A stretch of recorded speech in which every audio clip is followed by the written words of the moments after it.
Morning. It is Monday, January 11th, 2021. I'm Coach Jeff. It is 9 o'clock in the morning. I just got done with my Motivational Monday workout on the Phoenix. Um, Rise, Recover, Live, I think it is what the title is. And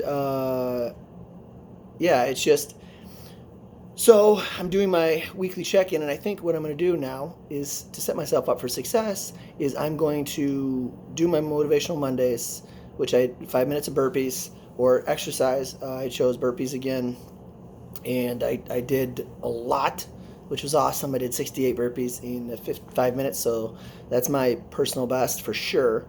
And excuse me, what I like is I'm gonna now do my check-ins right after that, so I have a system in place, so I know how to do it. Pardon me. So this last week was very interesting, and on Wednesday, everything happened at the Capitol, and it was crazy to watch. I watched it with my son, and I shared with him, and I also shared with him. I felt very grateful that I was able to.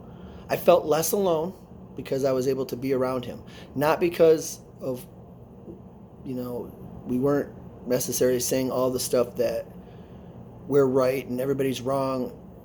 We were saying certain things are wrong, and but it was. I just shared with him my concern, fears for his future. I'm 47. I've lived a great life. The grace of God has been way past what I could possibly account for, and I sell on Thursday. My daughter was turned 12, and I celebrated 30 years sober. Grace is abundant all the time, everywhere for me, and on the days that I am not finding it, I need to look, and what I focus on grows. And just everything that's happened, the divisiveness and the separateness and the us versus them. And one of the things that God put in my heart was, uh, it it's when I'm communicating with somebody, it's important for me to listen, to connect, not to be correct. And when I'm more worried about being correct than I am about what the person is saying or actually listening, I'm not listening to understand, I'm listening to reply, or I'm listening to debate. You know, we live in an amazing country. We live in an amazing time. Nothing is perfect. Life is not perfect. Life is going to get us all. We don't have to take it personally, but it's going to win, and it's out to get us, and it will win. Some quicker, some slower. you know, um, we're in a fallen world where people have free will. People can do what they want to do, and but the internal locus of control. If you want to go, I just saw that on one of my friends' posts. It's important to me. It's what I can control. My set of values are: I want to be a good dad. I want to be a good son. I want to be a good husband. I want to be a good sober person. I want to be to honor the sacrifices people have made to give me all these opportunities. I want to be appreciative for my military friends, for the firemen and fire people who do stuff that there's a reason why I'm not a fireman. There's so many reasons why I'm not a fireman or military or police, and I respect all that. And I'm even more grateful because they're doing stuff that I probably would not be able to do. And I think what I'm going to focus on in 2021, since disappointingly for me, this is my first check-in, but I'm going to work on communicating to connect, not to be correct. I want to listen to understand. We have two ears and one eye and one mouth for a reason. Um, Most of our senses, there's two of or more, and the only one we verbalize stuff is one. So really, I want to focus on leaning into what God is showing me and where He's putting me.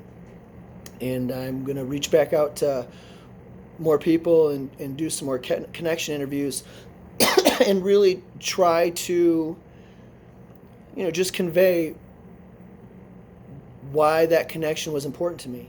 And I believe, there's some common threads, but a lot of it is different. A lot of people who've impacted my life have done so in different ways, but almost all of them have the main thread is selflessness and, being part of something bigger than themselves.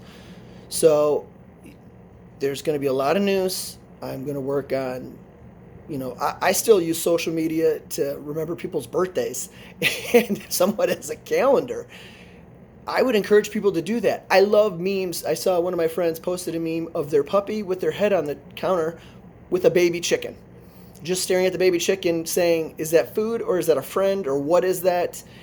And to me, that's what I use social media for. I use social media. I was on the Phoenix site this morning, and it was the owners and co-founders of Noble were on there. And if you don't know about Noble and you just think they're a shoe company, you're mistaken. It's like everything else. We haven't delved into it. We haven't looked at it. You're just looking at the face value. And face value, they make awesome shoes. Earlier this summer, I listened to Marcus, who's one of the founders, say his perspective with being African American and how it affects his family, and he was saying it in such a non-judgmental, just authentic sharing way and personalized. That's what part of the reason why I instantly liked the company. I'm getting older, and so I'm getting more open in a way to reaching out to people because I'm less insecure about what people think of me and this and that. But I'm also getting more selective with who I choose to spend time with and who I choose to invest my time, which is my only currency, with. I'm getting choked up because I'm thinking, having that opportunity to share with my son and not missing it. Part of the things I do in the basement is we work out every week, and I try to put pictures up, but I also put a poster of the first concert we went to. He wanted me to go with him, and his light of arrow from the Cub Scouts because I got to be there with him sometimes, and then I also feel regretful because sometimes when I was there, I was waiting to go somewhere else, or I would be on my phone, or I wouldn't be invested, I wouldn't be present. That time can never come back.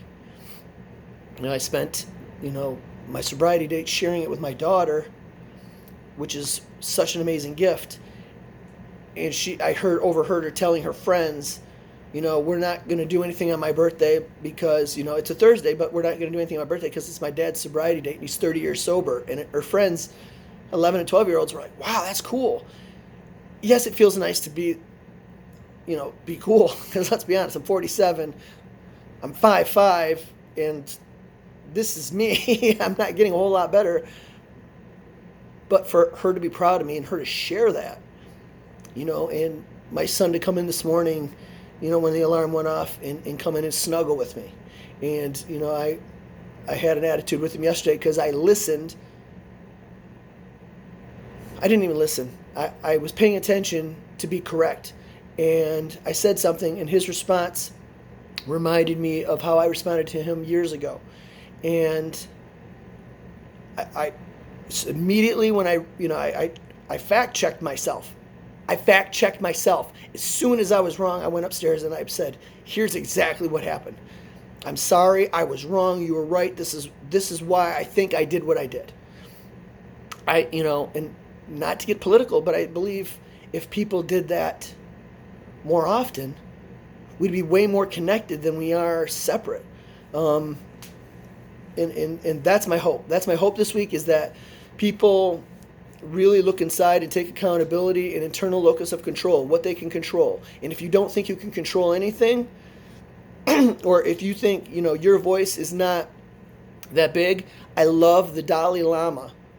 It's attributed to the Dalai Lama. It says, if you feel like one thing can't make a difference, try sleeping in a tent with a mosquito. And that's how it is. One person affects 10 people. And if you have kids, you affect more than 10 people. And so, my sensitivity comes out because I feel so strongly about spreading love and connection and connectivity. So that's what this year is going to be. I'm going to lean into connectivity and lean into being accountable for myself. So if nobody tells you today, I love you.